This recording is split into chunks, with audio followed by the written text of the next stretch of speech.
예, 안녕하십니까. 책 읽는 자유인 채널을 운영하고 있는 이선입니다. 이번 시간 2026년 5월 31일 일요일, 지금 시각은 오후 4시 45분입니다. 그리고 여기는 대한민국 경상북도 경주시입니다. 예, 오늘 두 번째 시간인데요. 첫 번째 시간 끝나고 밥 먹고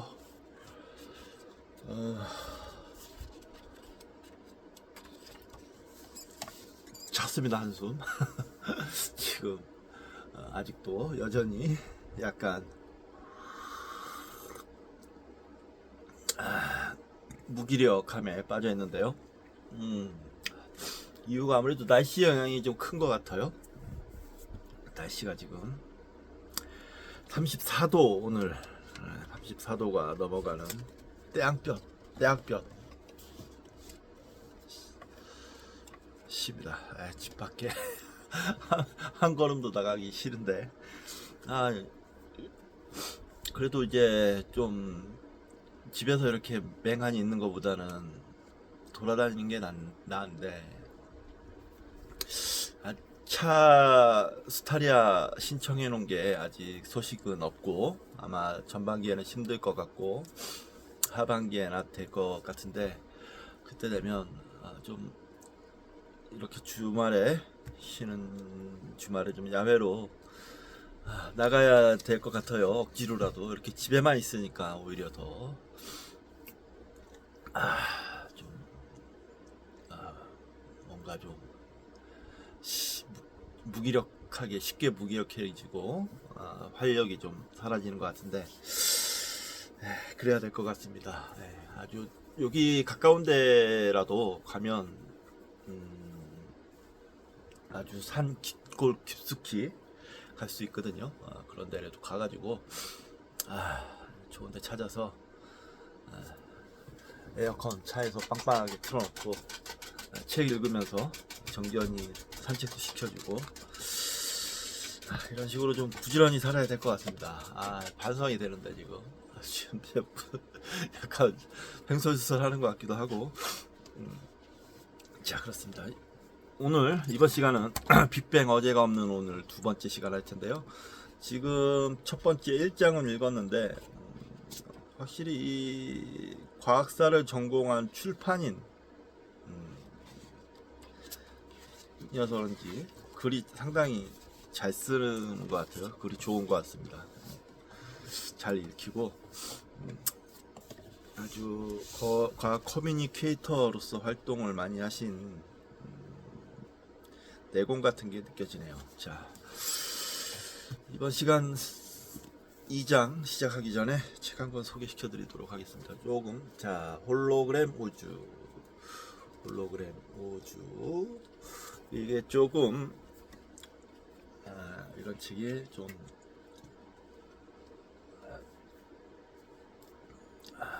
뭐라 그럽니까, 그거.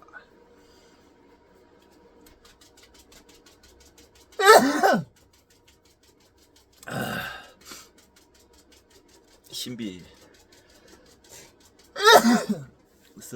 이론을 제시하는 오컬트스러운 책인데, 홀로그램 우주, 마이클 텔포트즘, 이균형 옮김, 인간 삶, 우주의 신비를 밝힌다.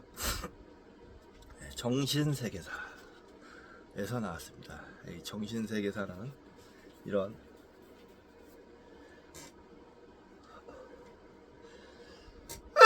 신비주의나 오컬트 쪽의 책을 많이 내는 출판사로 유명합니다.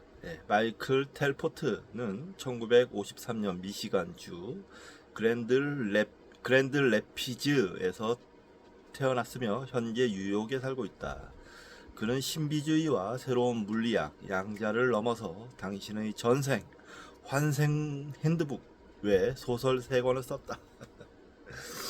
대놓고 오컬트주의자라고 소개되고 있네요. 공부를 뭐 어떻게 했는지 전공 같은 것도 좀 소개시켜 줬으면 좋았을 텐데, 그런 소개가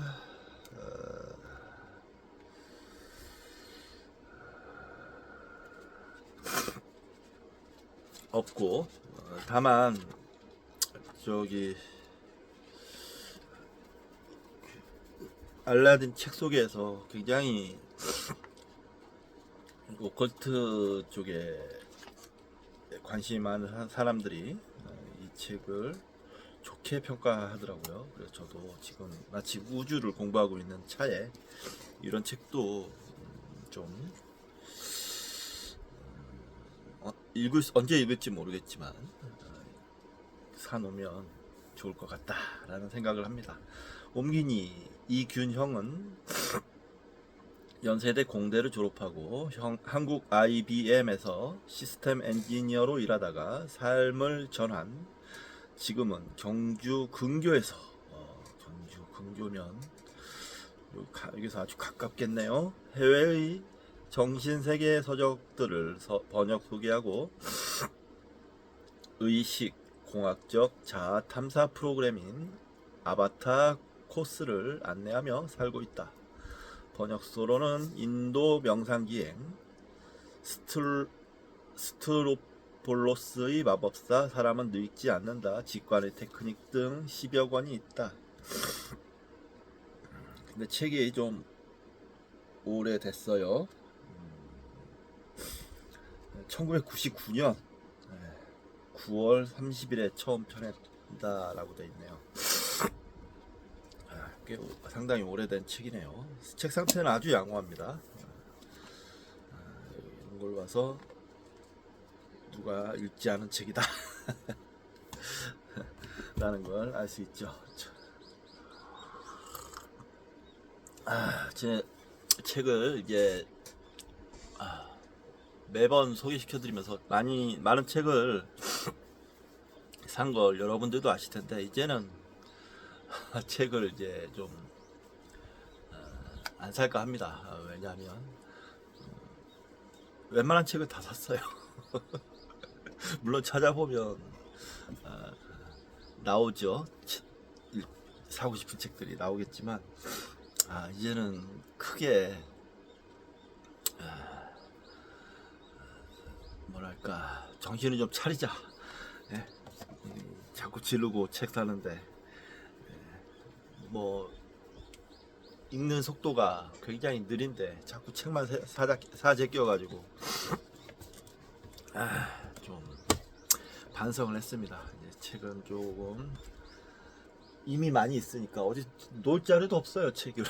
그래서 그런 상황이 됐고 그렇기 때문에 책은 이제 아주 필요한 책 아니면 정말 필요한 책 아니면 사지 않을 겁니다. 그래도 이제 그동안 사다 놓은 책이 많으니까 책 소개는 계속 하겠습니다. 아마 끝없이 할 수 끝없이 아무튼 이 방송하는 내내 책 소개는 할 수 있을 정도로 책은 많이 있으니까 여러분들이 제가 자료가 많이 있으니까 이만큼 여러분들께서 혹시 궁금한 책, 뭐 읽고 싶은 책 이런 게 있으면 말씀해 주시면 적극 반영하도록 하겠다고 다시 한번 말씀드립니다. 첫째 시간에 좀 읽었는데 읽고 나니까 좀 기분이 약간 이제 좀 기운이 살짝 기분이 전환되는 느낌이 있었어요. 좋았단 말입니다. 그러니까 자, 이번 시간도 책을 읽으면서 내 정신이, 내 뇌가 좀 깨어나도록 바라봅니다. 자, 23쪽 2장 신부가 된 빅뱅 이론의 아버지. 빅뱅 이론의 아버지 혹은 빅뱅맨이라 불리는 조르주 에두아르드 르메르트는 프랑스 파리에서 동북쪽으로 278km 떨어진 곳에 있는 벨기에의 도시 샤를루아에서 1894년 7월 14일에 태어났다. 정확하게 1차 세계대전이 발발하기 20년 전에 태어난 것이다. 르메트르 집안은 원래 벨기에 서부의 광산 도시인 쿠르셀에서 2세기에 걸쳐 살아왔으며 사르루아로 옮겨온 지는 오래되지 않았다. 대대로 르메트르의 선대는 육체 노동자들로서 방직공이나 탄광부였다. 가족사에 따르면 증조부인 클레망은 나폴레옹 제112 보병대에 근무하며 두 차례 부상당했으며 워털루 전투 이후 군대가 해산됐을 때에도 추방당한 지도자에게 변함없는 충성을 바쳤다고 한다. 그의 군대 경력은 계속 이어져서 1831년에는 시민경비대의 장교가 되었다. 유능한 상인이기도 했던 클레망은 결혼을 3번 했는데 친자매와 연이어 결혼하기도 했다. 아내가 사망한 다음 그 여동생과 결혼했다. 클레망의 아들인 에드워드 세베르는 목재상인이었는데 6명의 자녀를 두었다. 그중 막내인 조세프는 1867년 10월에 태어났는데 르메트르 집안에서 대학 교육을 받은 첫 번째 세대였다. 그는 법률을 공부하여 변호사 자격을 취득했지만 처음에는 변호사 활동을 하지 않았다. 그 대신 자기 사업을 벌여서 유리를 길게 뽑는 새로운 방법을 고안했는데 이 방법은 나중에 유럽 글라베르벨 유리회사가 채택하여 현재까지 활용되고 있다. 26살의 조세프 르메트르는 이웃에 살던 라그리트 랑루아와 결혼하여 모두 4명의 아들을 두었다. 조세프의 사업은 처음에 성공을 거두었지만 발명 사업을 계속할 수 없었다. 화재로 공장이 잿더미로 변하자 중년의 조세프는 인생 행로를 바꿔야 했다. 공장이 화재보험에 가입하지 않았기 때문에 그는 사촌들로부터 돈을 빌려 빚을 갚고 직장을 잃어버린 종업원들에게 임금을 지불했다. 이와 같은 행동은 사회적 정의감과 정직함을 소유한 성실한 기업주로서 브루셀까지 그 명성이 알려지는 계기가 되었다. 덕분에 그는 브루셀 은행들로부터 법률 자문직을 맡아달라는 초빙을 받았다. 1910년 10월 조세프는 가족들과 함께 벨기에의 수도로 이사하여 새로운 생활을 시작했다.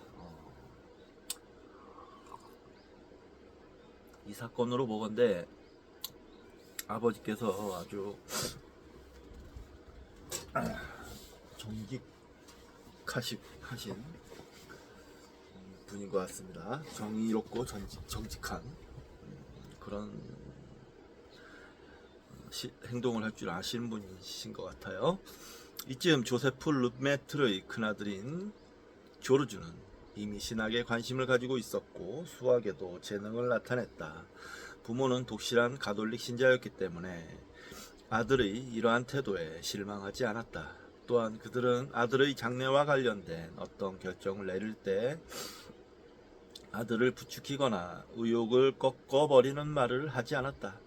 겨우 9살인 주로주가 사제가 되고 싶다고 말했을 때도 그랬다. 오랫동안 르메트르를 도우며 함께 일한 오동 고다르 같은 사람들은 그가 제1차 세계대전에서의 잔혹한 경험에 대한 반발로 신학교에 입학했을 것이라고 말하지만 장래 우주학자의 종교적 심성은 일찍부터 나타났다고 보아야 한다. 물론 포병하사로 복무하면서 목격했던 비참함이 르메트르의 신앙적 소명감을 더욱 깊게 해주었을 것이다.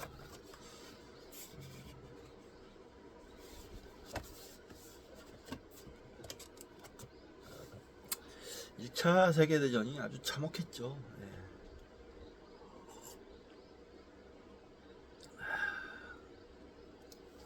진지전으로 많은 사람들이 죽고 아주 참혹했다고 영화나 책이나 이런 데서 보면 가끔 나오는 내용들이 있습니다. 동시대의 다른 많은 사람들처럼 조르주 르메트르도 전쟁에 말려들 수밖에 없는 시기에 태어났다. 20세기 우주론의 역사에서 중요한 위치를 차지하는 다른 많은 학자들도 전쟁에 참가해야 했다. 두 차례에 걸친 전쟁이 없었더라면 그들은 과학의 발전에 더 중요한 기여를 할 수 있었을 것이다. 예를 들어 1916년 아인슈타인의 일반 상대성 이론 방정식에 대한 정확한 해를 최초로 유도한 카를 슈바르츠실트는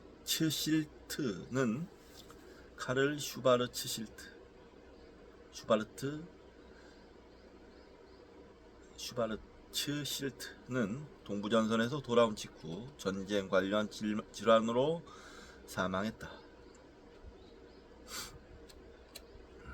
그때 프리드만은 러시아 군인으로 전선의 반대쪽에 있었다. 그는 아인슈타인의 이론에서 우주의 모형은 역동적인 구조여야 한다는 것을 수학적인 방법으로 보여준 최초의 학자였다.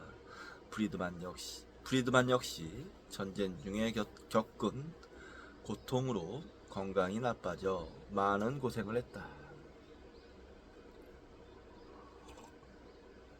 그는 신설된 소비에트 페트로그라드 대학 가로 열고 후에 레닌그라드 대학으로 이름이 바뀐다. 가로 닫고 교수 시절 건강이 좋지 않았음에도 기상 관측 기구를 타고 기후 연구를 수행한 다음 얻은 질병의 합병증으로 1925년에 사망하였다. 아인슈타인의 방정식에서 예견된 것처럼 은하들이 공간에서 멀어져 가고 있다는 증거를 발견한 미국의 천문학자 허블은 다행히도 전쟁의 피해를 입지 않았다. 그는 전쟁이 거의 끝나갈 무렵에 유럽 주둔 미군으로 잠시 복무했을 뿐이다. 여기 주표시가 있습니다. 아인슈타인은 전쟁이 발발하기 전에 징집을 피했으며 의무 복무 연령에 해당되지도 않았다. 가로 열고 1914년에 35살이었다. 스위스 시민권자였기 때문에 독일군에 복무할 의무도 없었다. 또 그는 한 명의 지성인으로 군부의 득세에 동조할 생각이 없었다. 어떤 전기작가에 따르면 아인슈타인은 입대하지 않아도 되었지만 스위스 군대에서 평발이라는 이유로 입대 대상자에서 탈락시키자 이를 창피하게 생각했다고 한다.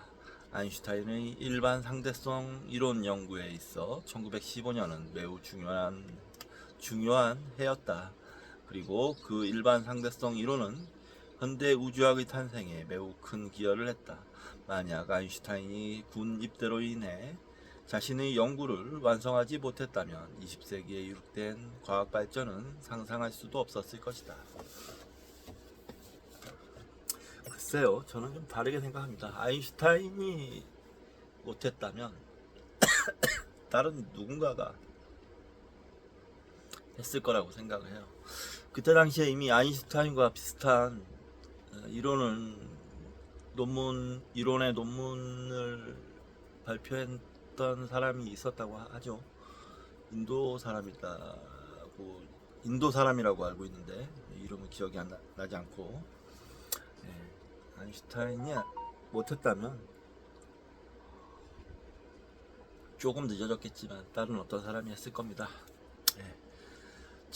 슈바르츠실트와 프리드만이 일찍 사망하지 않았다면 우주 팽창을 발견하고 시간과 공간의 시작이라는 개념을 정착시킨 공로가 르메트르 대신 그들에게 돌아갔을 가능성이 많다. 이건 뭐 그럴 수 있을 거라고 생각합니다. 그러니까 이런 분들이 앞서 유망하게 이 르메트르보다 뭔가 일찍 발견을 했지만 사망하고 르메트르라는 인물이 새롭게 부상할 수 있었던 게 아니겠습니까? 학자로서 르메트르의 일생에서 매우 중요한 역할을 하게 되는 아인슈타인은 르메트르가 태어날 무렵 뮌헨의 15살짜리 고등학생이었다. 이쯤 르메트르의 아버지 조세프의 경우처럼 아인슈타인 아버지의 사업도 커다란 시련을 맞게 되었다. 그러나 그의 아버지 헤르만 아인슈타인이 운영하던 전기설비 회사의 경우는 화재가 원인이 아니었다. 헤르만과 그의 동생 야콥이 공동 운영하던 회사는 사업 초기 이탈리아의 일부 도시에 가로등을 납품하면서 크게 성장했지만 1893년 뮌헨 시민회관 납품 계약이 파기되면서 어려움에 처했다. 유대인에 대한 반감이 크게 작용했을 것이다. 1894년 7월 가로 열고 르메트르가 태어난 날이다. 가로 닫고 회사 운영 비용을 감당할 수 없게 된 아인슈타인의 아버지와 삼촌은 독일 소재 회사를 청산하고 이탈리아 파비아에 그보다 규모가 작은 회사를 설립했다. 전 유럽에 이때 당시에 유대인들에 대한 반감이 어마어마했다고 해요. 전 유럽에.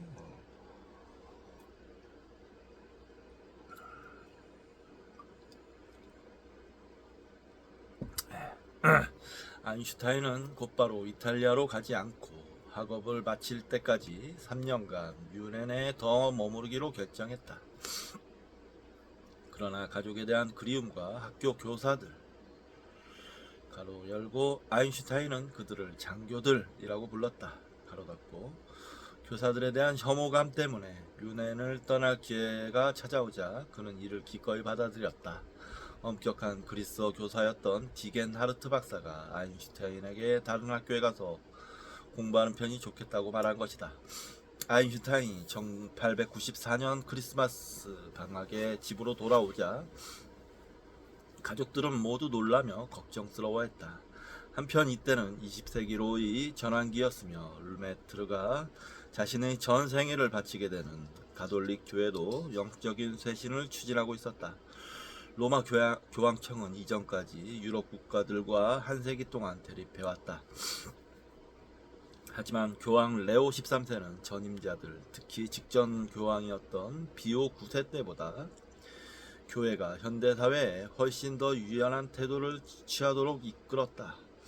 교황 레오 13세의 유명한 회칙인 노동헌장은 노동자들의 권리와 노동조합을 지지했으며 민주주의와 공화주의에 좀 더 관대한 입장을 취했다.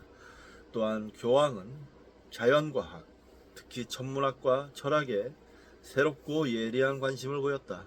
영국 국교회에서 가톨릭으로 개종한 후 레오 13세에게 추기경으로 임명된 영국 존 헨리 유머는 이와 관련해 1879년 4월 27일 이렇게 말했다.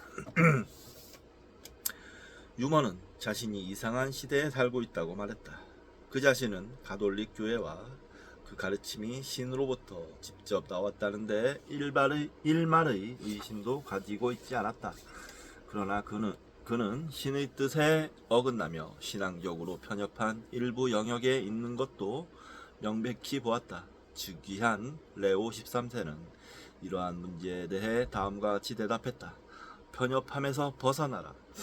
레오 13세는 갈릴레이에 대해서 그는 강력한 실험 정신으로 무장한 뛰어난 사람이었다고 표현했다.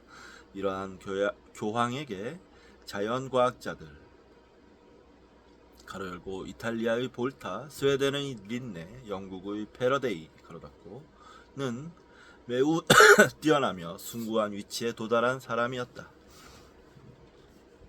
교황은 철도와 여러 통신 수단들에 대해 마치 기적을 보는 것처럼 관심을 보였다. 그는 과학과 과학자 그리고 그들의 업적을 찬미했다. 그들의 발견을 통해 신의 힘이 발현되며 이는 또 물질을 통해 신이 나타내고자 하는 뜻에 접근하는 길이 된다. 그들의 발견은 인간을 위한 것이고 우리 인간을 힘든 노동으로부터 벗어나게 해준다. 그리고 교회는 어머니와 같은 사랑으로 이러한 모두를 포용하며 숨기기보다는 그러한 발견들을 기뻐하며 함께할 것이다.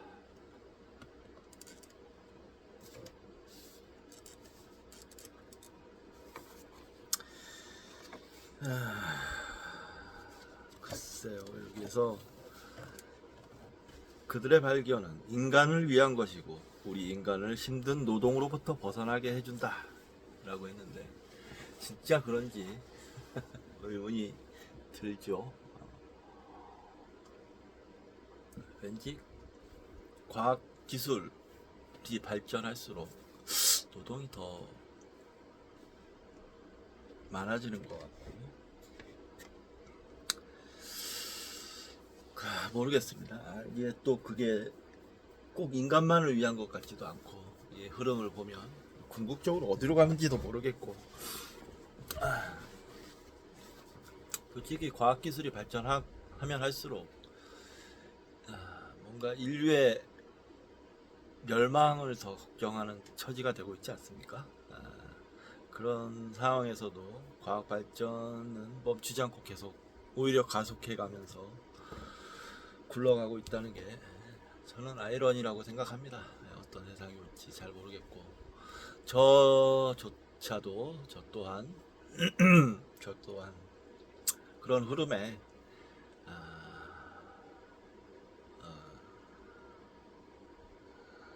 노동으로부터 만약에 벗어나게 해준다면 과학기술이 만약에 뭐 휴머노이드 로봇이라든지 모든 자동화가 돼서 인간은 노동하지 않아도 되는 세상이 오면 저조차도 어떻게 살아야 할지 사실 솔직히 좀 막막해요. 정말 그런 경우 그때가 오면 어마어마한 지루함과 싸워야 할 겁니다. 공허함과 지루함과 싸워야 할 겁니다. 많은 인간이 아마 그래야 될 거예요.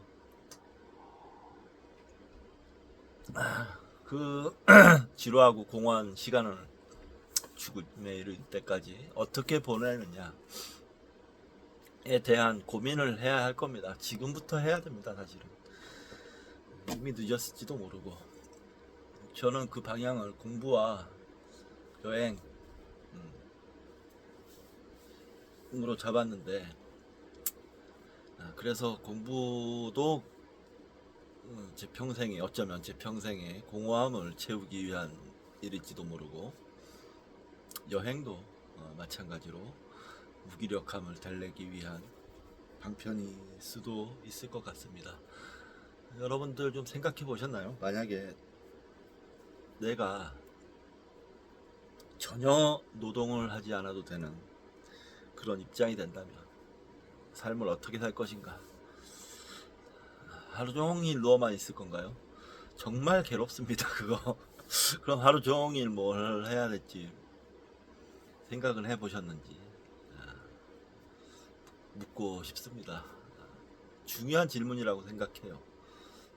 앞으로 어떻게 자신들의 인생의 시간 또 게다가 잘 죽지도 않잖아요, 요즘에는.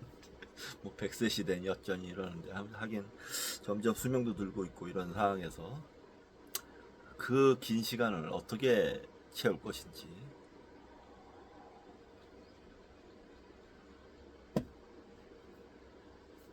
고민해야 할 겁니다, 아마. 네, 레오 13세는 교회의 가장 유명한 철학자인 토마스 아퀴나스 가로 열고 1225년에서 1274년 가로 닫고의 가르침에 대한 관심을 다시 일으키기 위해 로마에 새로운 아카데미를 설립했다. 이때 르메트르는 과학과 신학이라는 두 가지 주제에 모두 깊은 관심을 가지게 되었는데 그로부터 반세기가 지나지 않아 그는 교황청 과학 아카데미의 첫 번째 의장이 된다. 그러나 가톨릭 교회가 보여준 그와 같은 포용이 르메트르 일생 내내 지속되지는 않았다. 불행히도 처음에만 잠시 지속되었을 뿐이다. 레오 13세의 포용력은 뒤를 이은 두 교황에 의해 끝나버렸다. 다른 누구보다도 교황 우월주의를 확립하고 권위를 집중시킨 교황으로 기억되는 사람들이다. 예를 들어 레오 13세의 전임 교황인 비오 9세 때는 교회가 가진 세속적 권력의 마지막 유산인 교황령에 대한 통치권이 이탈리아 정부에 넘어갔다. 이러한 통치권 상실을 인식하게 된 비오 9세는 제1차 바티칸 공의회를 소집하였다. 공의회에서 교황의 무류성을 공표했다. 하지만 최종 투표에서 그 심의 범위는 비오가 원했던 내용보다는 훨씬 축소되었다. 오늘날 가톨릭 학자들 사이에서 골칫거리의 하나로 간주되는 악명 높은 오류에 관한 교서 또한 비오 9세가 공포한 것이다. 이는 유럽과 미국의 가톨릭이 언론의 자유나 자유주의 그리고 대중교육의 옹호 등과 같은 유혹이나 위험한 생각들에 포위되어 있다는 인식과 위기의식에서 나온 것이었다.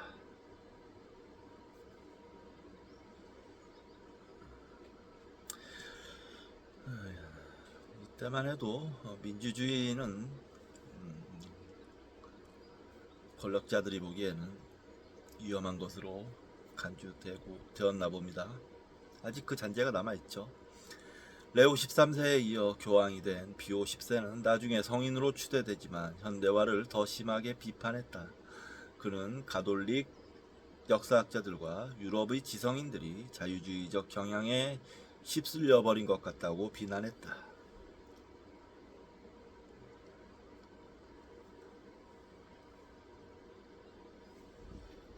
르메트르가 태어난 시기에는 물리학계에도 변화의 흐름이 일고 있었다. 많은 사람들은 세기 말의 물리학계에 어떤 자만심이 넘치고 있었다고 지적한다. 뉴턴의 결정론적 역학이론을 맹목적으로 추종하고 있던 기성세대 물리학자들에게 양자역학과 상대성 이론은 마치 지축을 뒤흔드는 지진처럼 충격적이었을 것이다. 그러나 이는 상황을 너무 단순하게 보는 것이었다. 사실 19세기 말의 과학자들은 순수한 결정론에 얽매이지 않고 역학의 근본을 이루는 철학에 대해 의문을 제기하고 있었다. 예를 들어 당시에 크게 발전한 연력학과 전자기학 등을 바탕으로 많은 과학자들은 이 세계를 구성하는 기본 단위가 당구공처럼 단단한 원자와 같은 어떤 물질들이라고 보는 과거의 피상적 시각에서 벗어나 그보다 깊은 어떤 진실이 있을 것이라고 생각하기 시작했다. 깨지지 않는 어떤 원자 같은 게 있다고 믿었다는 거예요. 가로 열고 이는 오늘날에도 근 이론학자들이 찾고 있는 것이다. 가로 닫고 물론 물리학계의 사람들이 자만하거나 상상력이 부족했음을 말하는 것은 아니다. 하지만 19세기 마지막 사반세기의 물리학을 1차 십자군 전쟁 이후 사상적으로 가장 멍청한 시기라고 냉소적으로 표현했던 알프레드 노스 화이트헤드의 관점에는 많은 사람이 동의하고 있다.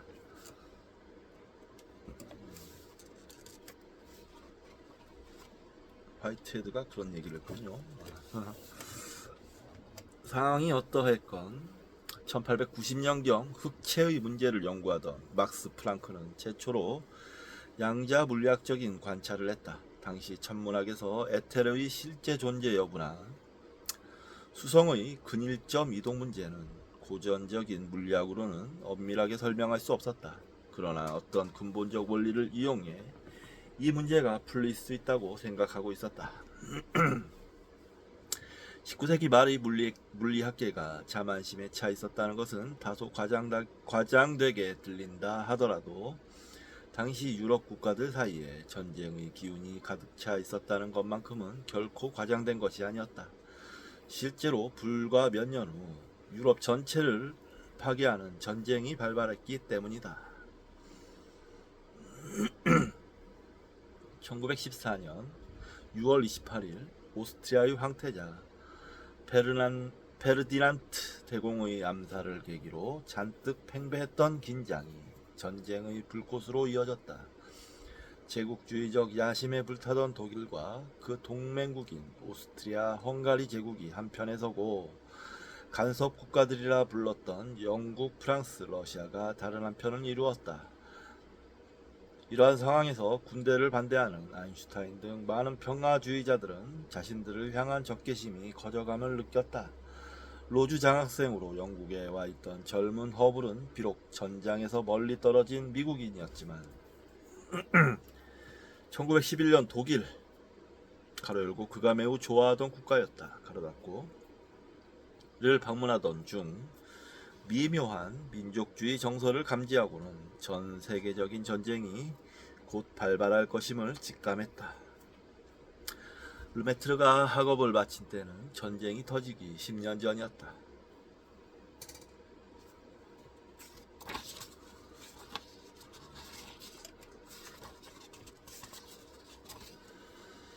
그는 10살이었던 1904년에 샤를루아의 예수회 소속 성심고등학교에 입학했다. 전기작가인 도미니크 랑베르에 따르면 르메트르는 그 학교에서 6년을 보냈는데 입학 즉시 수학에서 두각을 나타냈고 마지막 2년 동안은 물리학과 화학에서 뛰어난 성적을 올렸다고 한다. 1910년 고교 졸업 후 르메트르는 루벤 공과대학 입학을 목표로 브루셀의 예수회 성 미셸 예비학교에서 수학을 공부했다. 이 시기 이후 르메트르의 여러 스승들 중 가장 두드러진 인물은 에르네스트 베르의 신부이다. 그는 사제와 과학자로서 젊은 르메트르에게 역할 모델이 되어 주었을 뿐 아니라 르메트르의 생애 내내 가장 핵심적인 주제였던 신학과 과학의 영역을 구분하는 경계에 대해서도 사려 깊은 모습을 보여주었다. 진날 르메트르는 베르의 신부가 수업 중에 자신을 억제시켰던 일화를 떠올렸다.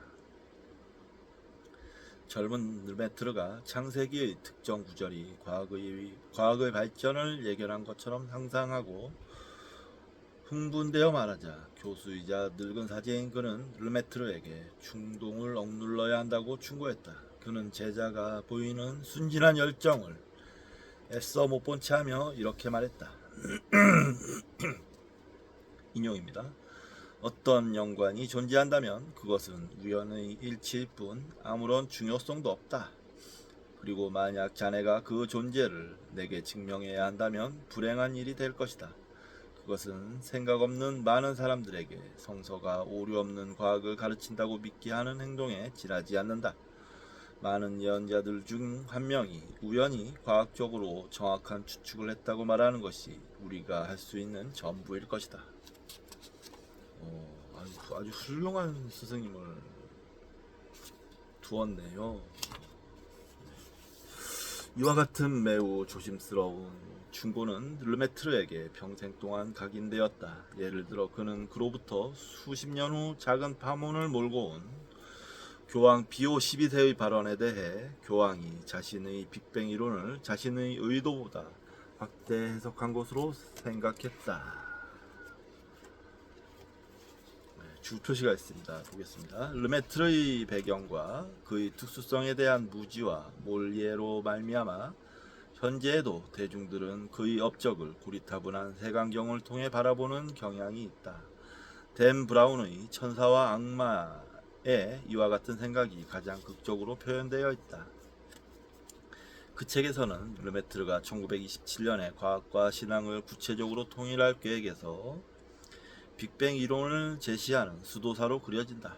브라운은 르메트르가 빅뱅을 그러한 목적에서 설계한 것으로 잘못 가정했으며 그가 빅뱅에 대한 자신의 버전을 제시한 날짜도 틀렸다. 그리고 1929년에 발표한 외부 은하들의 적색 편의에 대한 허블의 유명한 보고서에서 르메트르의 이러한 이론이 입증된 것으로 심하게 왜곡했다. 사실 생의 마지막 순간까지 조심스럽기로 유명했던 허블은 이와 비슷한 어떤 주장도 하지 않았다. 1927년까지는 빅뱅으로 알려진 이론이 없었다. 뿐만 아니라 허블이 자신의 논문에서 주장한 내용은 자신과 밀턴 슈메이슨이 관측한 적색 편의가 우주의 비정적인 상대론적 모형, 즉 팽창 우주 모형을 뒷받침해주는 것이며 측정된 은하들까지의 거리와 그들의 겉보기 속도 사이에는 직선적 비례관계가 있다는 것이 전부였다. 중요한 주였네요. 역주였어요.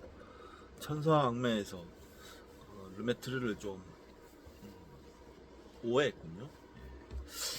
잠시 차 좀 앉아.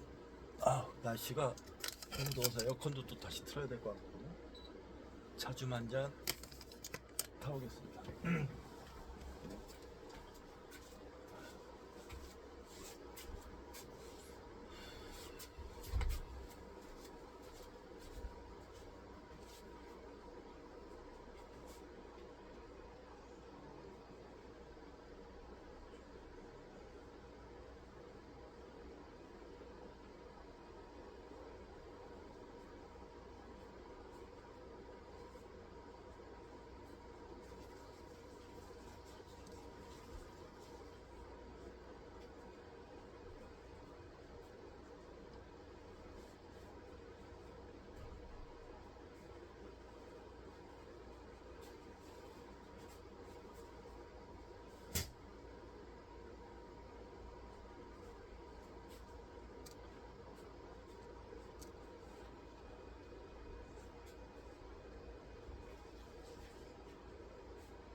천사와 악마라는 영화는 봤는데 책은 읽지 않고 거기서 르메트르가 나왔나 안 나왔나 기억이 안 나네요.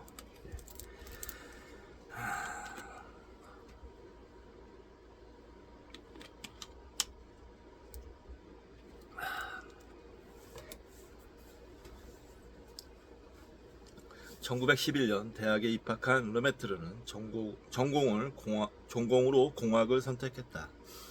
당시 그는 가족들을 재정적으로 도울 책임이 있다고 느꼈기 때문에 이를 위해서는 탄광 기술자가 되는 것이 가장 좋은 길이라고 생각했다. 이런 천재적인 사람이 탄광 기술자가 되겠다는 판단을 했다는 것도 참 놀라운 일이네요.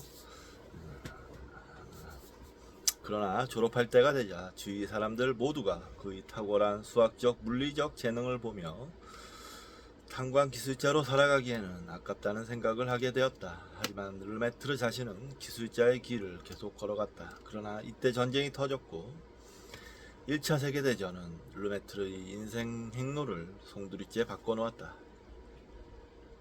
1914년 8월 독일군이 프랑스를 침공했을 때 르메트르와 그의 남동생 자크는 친구와 함께 티롤로 자전거 여행을 떠날 계획을 세우고 있었다. 그런데 같은 제국 군대가 벨기에로 진군에 들어왔다. 벨기에의 다른 남자들처럼 두 형제도 입대하여 싸워야 한다는 사명감으로 8월 9일 제5지원병 부대에 등록했다. 총기 사용 방법 등 간단한 기초 군사훈련을 마친 르메트르는 10월 13일 지라드 르망 장군이 지휘하는 벨기에 제3군단 소속 6개 사단들 중 하나로 배치되어 10월 18일 이세르 운하 전투에 참가했다. 이 전투는 2달 동안이나 계속되었는데 벨기에군은 독일군에 밀려 니우포르트까지 후퇴하게 되자 바다로 통하는 운하의 수문을 열어서 운하와 절도 사이의 땅에 물이 넘치게 만들었다. 이 전술은 독일군의 전진을 효과적으로 억제해 주었고 이후 독일군은 전쟁 기간 내내 바다에 다다를 수 없었다. 하지만 벨기에 병사들은 이 전투에서 많은 희생을 치러야만 했다. 전장에서 르메트르가 어떤 경험을 했는지는 잘 알려져 있지 않다. 르메트르가 남긴 편지나 일기가 없기 때문에 그의 가족들의 이야기를 통해 그가 4년간 군대 생활에서 수많은 죽음을 목격했다는 정도만을 알 수 있을 뿐이다. 르메트르의 전우였던 앙드레 드프리의 편지를 보면 이세루 운하의 수문이 열린 후 르메트르가 소속된 지원병 부대가 해산되었다고 쓰여 있다. 인용입니다. 르메트르는 보병 제9연대에 배치되었는데 가로 열고 1914년 10월 가로 닫고 여러 날 동안 롱바르시드 마을 부근에서 벌어진 치열한 전투에 참가했다. 독일군 보병의 전진을 막기 위한 홍수작전이 끝난 뒤 구연대는 벨기에군의 우측에 주둔하게 되었다. 1915년 4월 22일 르메트르는 그곳에서 독일군의 독가스 공격으로 벌어진 비참한 사태를 목격했다. 광기로 덮인 그 모습은 르메트르의 머릿속에서 영원히 지워지지 않았을 것이다. 끔찍한 경험을 했군요. 그 후 르메트르는 보병대에서 포병대로 전속 배치되었다. 가족사에 따르면 르메트르가 포병부대에서 사용하던 탄도 계산 지침서의 오류를 발견하여 지적하자 상관이 불같이 화를 내었다고 한다. 이것이 르메트르의 입지에 영향을 주었는지는 알 수 없지만 전쟁이 끝날 때쯤 르메트르의 남동생 자크는 중위로 승진했지만 그는 계속 하사 계급에 머물러 있었다. 나중에 그는 한 언론인에게 이에 대해 자신의 성격이 나빴기 때문이었다고 농담조로 이야기한 적도 있다. 어쨌든 르메트르는 십자 무공 훈장을 받았다. 주 표시가 있습니다. 앙드레 드프리는 회고집에서 르메트르를 다르게 그렸다. 그는 강의 시간에 강사가 문제를 잘못 풀자 흥분하며 대들었다. 르메트르와 그의 동생은 그날로 강의실에서 쫓겨났으며 지휘관은 르메트르가 장교 후보로서의 품성을 갖추지 못했다는 내용의 보고서를 제출했다. 그 사건 후 몇 년이 지날 때까지도 르메트르는 자신을 그렇게 평가한 데에 대해 분노를 사귀지 못하고 있었다. 모르겠습니다. 진실은 저 너머에. 자, 르메트르는 전투의 와중에 잠깐이라도 평온한 시간이 있으면 책을 읽으며 연구를 계속하여 전우들을 감탄시켰다. 특히 당시 아인슈타인에 비척할 정도로 뛰어난 수학자였던 앙리 푸엥카레의 이론과 전자기학 관련 서적을 많이 읽었다. 전쟁터에서 했던 연구의 영향인지 알 수 없지만 르메트르가 학교로 돌아왔을 때는 이미 공학자가 자신이 가야 할 길이 아니라고 생각하고 있었다. 그 대신 그는 물리학과 수학 분야에서 박사과정을 밟기로 했다.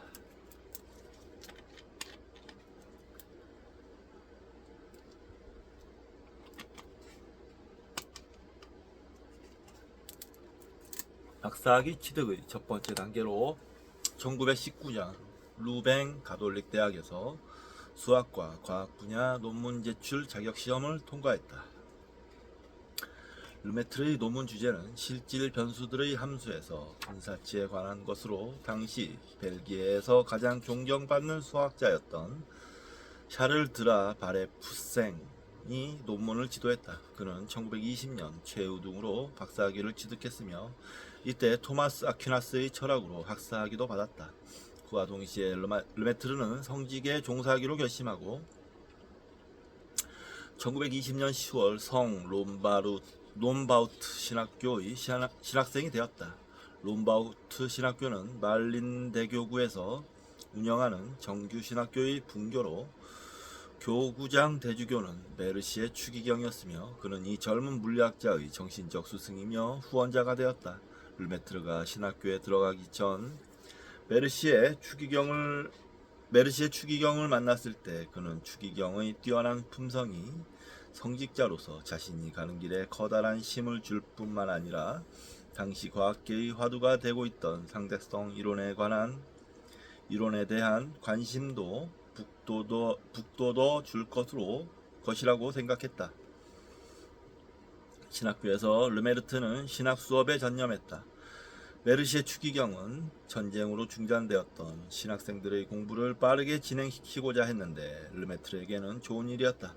예를 들어 롬바우트 신학교에서는 다른 정규 신학교들보다 틀에 얽매이지 않는 형태의 수업이 많았기 때문에 르메트르와 같이 르깎이 신학생들은 자유시간에 자신들이 하고 싶은 공부를 할 수 있었다. 르메트르는 물리학과 신학에 대해 생각하고 공부할 시간을 많이 가졌다. 장래에 우주학자가 될 이 신학생은 자신이 소속된 대학의 교수들을 통해 아인슈타인의 연구 업적과 만나게 되었다.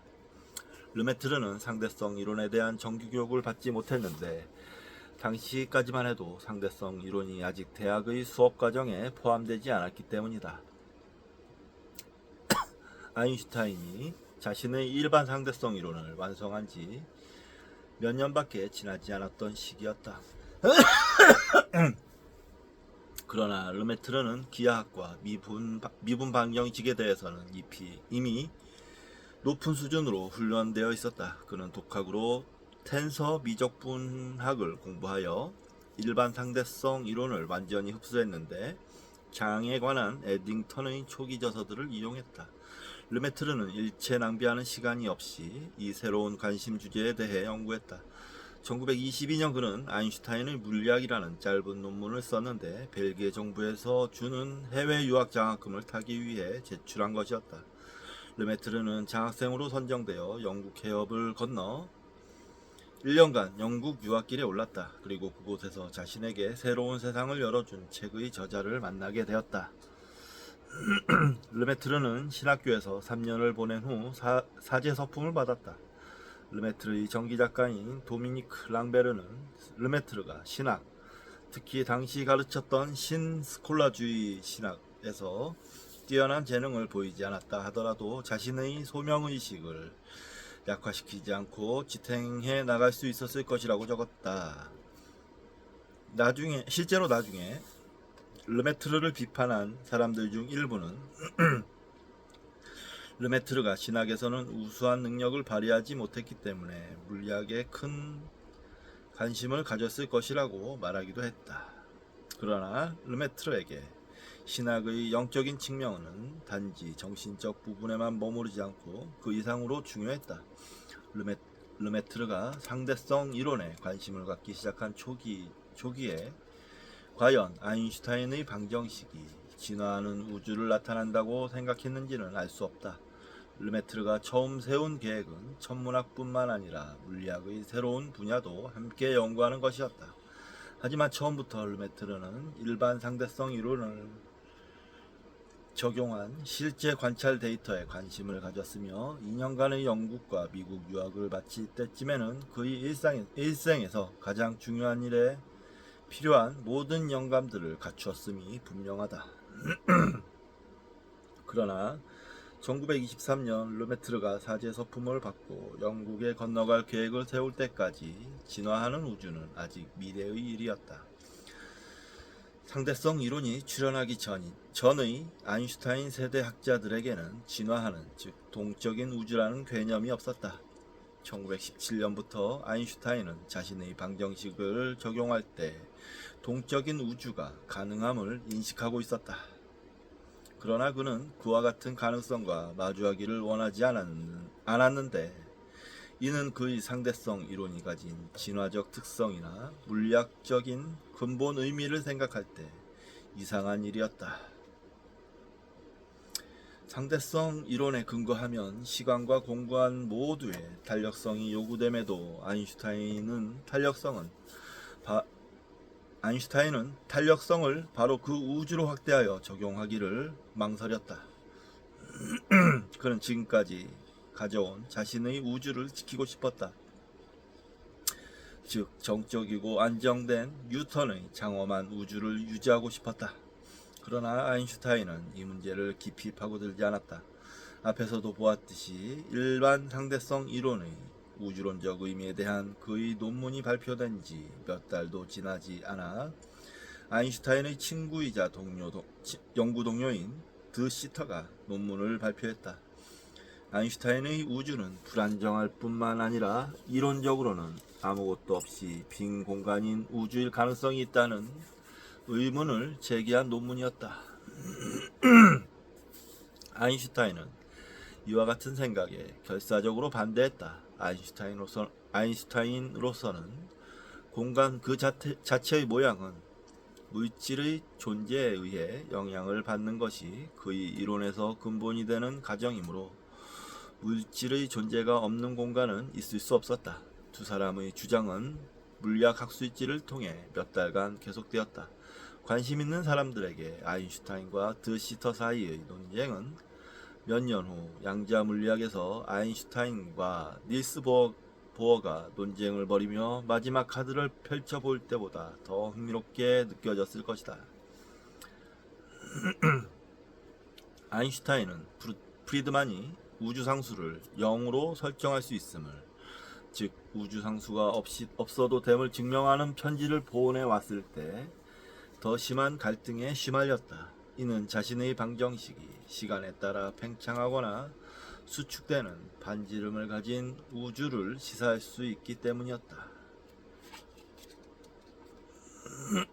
이것은 아인슈타인으로서는 피하고 싶은 결과였다. 프리드만이 1922년 물리학 회지에 공간 휘어짐에 관하여 라는 논문을 발표했을 때 아인슈타인은 프리드만의 방정식이 틀렸다고 주장하며 성급하게 반응했다. 그러나 틀린 사람은 이 러시아 물리학자의 오류를 성급하게 지적했던 아인슈타인이었다. 아인슈타인은 나중에 자신의 지적을 철회하고 수학적으로 프리드만의 방정식이 우주의 팽창을 시사할 수 있음을 처음으로 인정했다. 그럼에도 그는 그와 같은 방정식의 해가 우주의 실제적 형태에 근거한다는 데는 계속 반대했다. 그 외에는 다른 누구도 프리드만의 주장에 주목하지 않았으며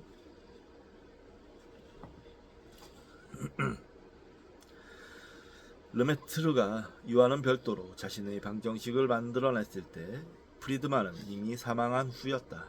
아인슈타인은 이미 1917년에 우주가 동적일 가능성을 생각했을까? 그의 방정식에 람다를 삽입한 이유는 무엇일까?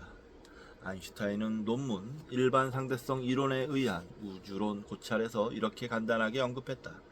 방정식에 삽입된 람다는 별들이 작은 속도를 보이는 사실을 설명하기 위해 필요한 물질의 준정적인 분포가 가능하도록 하는 항이다.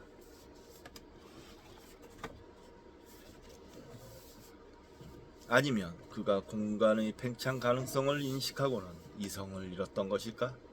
아인슈타인이 프리드만의 연구 결과에 대해 성급하게 반대하고 또 그 반대를 철회한 것은 당시 그가 별이 속도를 보인다는 사실을 알게 된 것보다 더 완고한 집착에 사로잡혀 있었음을 말해준다. 우주에 관한 기존의 생각에 매몰되어 한 번도 진지하게 의문을 품지 않았던 것이다. 아인슈타인은 자신의 이론이 더 발전될 때까지 의문을 제기할 이유가 없었다. 그의 태도는 이 문제의 핵심에 맞닿아 있었다.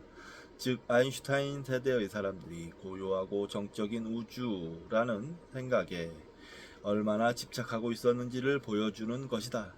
그와 같이 우주를 정적이라고 생각하는 관점을 뒤흔들어 놓은 르메트르의 연구에 대해 논의하기에 앞서 아인슈타인 세대 그리고 그 이전의 많은 세대가 가졌던 정적인 우주라는 관점의 역사를 먼저 살펴보는 것이 도움이 될 것이다.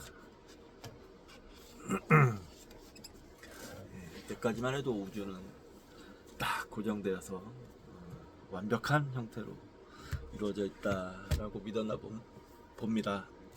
그러나 현대 과학에서는 이미 이 우주는 정적이긴커녕 무지무지하게 바쁘게 계속 끊임없이 움직이고 있다. 자꾸 밝혀내고 있죠.